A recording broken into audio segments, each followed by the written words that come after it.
Yo guys, it's Blaze Beers here, and yes, this is gonna be the first episode of Zaturday Zombie Psychology, and yes, that's a mouthful. I definitely understand that. But why this? Why Left 4 Dead in combination with COD? I guess just to mix things up, and I guess this is something to, yeah, basically allow you guys to get to know us a little bit better.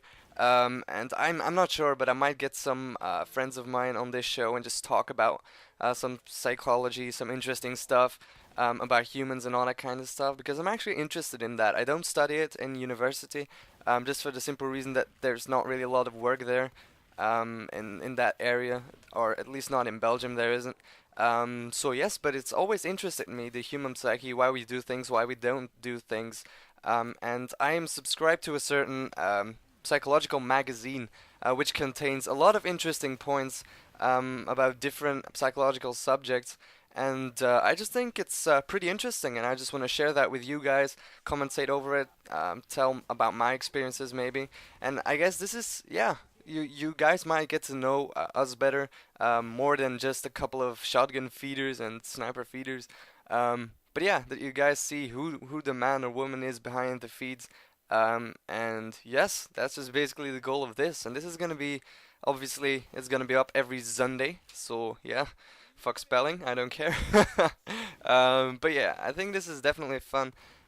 Because it's just more than, yeah, as I said, just more than a montage or more than, um, just a commentary with COD. I mean, this game, I wouldn't say I grew up with it, but I guess I have a history in this game. I've been playing this game so long that I guess I do well every time. I know what to do in different situations.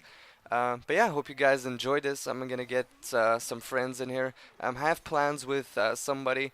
Don't know if he's subscribed yet because he's actually quit YouTube for quite a long time and now he's back. And I always talked about doing a series with him, and we did like 2 episodes. But then we sort of, we came to the conclusion that we both had very busy lives and that we couldn't quite, combine all that kind of stuff. We couldn't match um, our schedules, I guess, and that was pretty annoying back in the day. But I hope that we might be able to make this work this time. And yes, that's what we're gonna do. So what's gonna be on this channel? Because now there's 3 series, as you may or may not know. There's gonna be on Monday. There's gonna be a search and destroy map. Originally, it was the plan to do some sort of route to kill cam with shotguns, but last time we weren't really going for any kill cams. We were just going for the win. So yes, that will be started up pretty soon. But I have that recorded, so it's actually stored and it will be uploaded on Mondays. And this is gonna be on Sunday, obviously. And the commentary that I did is obviously Thursday because then I have a day off. So it sort of fits. The schedule fits. It allows me to do some schoolwork. And yeah, that's obviously very important that I don't, I guess, neglect university work because that's important, obviously, as well. And this is a close encounter with a witch. I only kill her here, so. But yeah, let's talk about some psychology.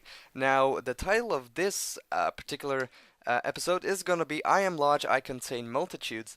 Now, what is this about? Now, a lot of people think, and it's sometimes accepted in psychology, that there is something as a spirit, something that is you, and that coordinates what you do. But there's a couple of psychologists who have done some research in that area and who have said that, well, we're not really one person. There isn't a little man in our brain that coordinates what we're gonna do. And it's very, very hard to grasp. At the beginning, it was definitely hard to grasp for me because he says that, um, and obviously this came forth out of a lot of research, a lot of thinking, that we have different specialized parts of our brain to deal with certain situations or to do certain things. But he says that there isn't necessarily an input or an output. So that means that the one thing of the brain, if it says the one thing, it does not necessarily influence the other part of the brain. So that would explain why we are sometimes so very inconsistent in the things that we do. For example, we might say, "Oh, I'm going on a diet right now," but yet a few hours later, still you grab that piece of chocolate that's lying on the table. That's inconsistent. And from the perspective of one grand, well, driver, as you can call it, in your brain, that just doesn't add up. That doesn't make sense.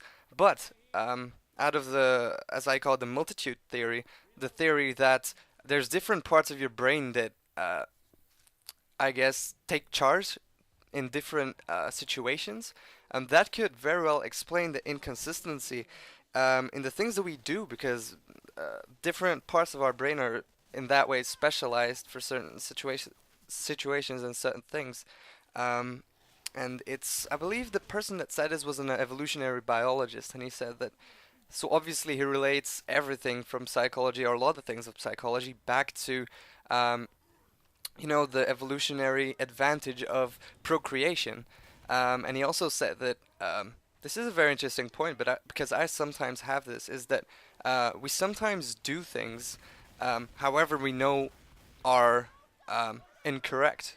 For example, from evolutionary perspective, we're always gonna try to be very interesting towards different persons.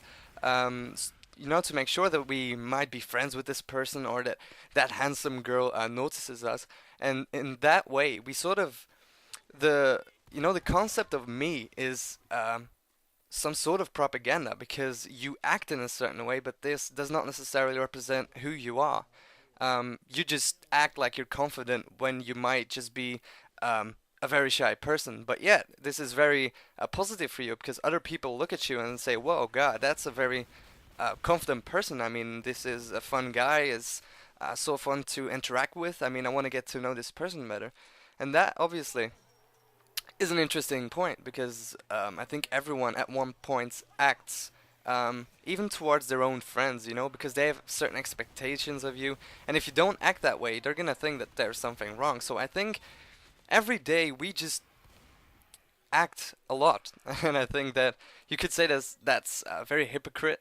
And maybe it is, but it's something we need. This social acceptance is something that we definitely need, and that we can't live without that. Obviously, I'm not sure if I talked about everything I wanted to say, because I actually eliminated a part of this commentary because I thought that I wouldn't have um, enough to talk about.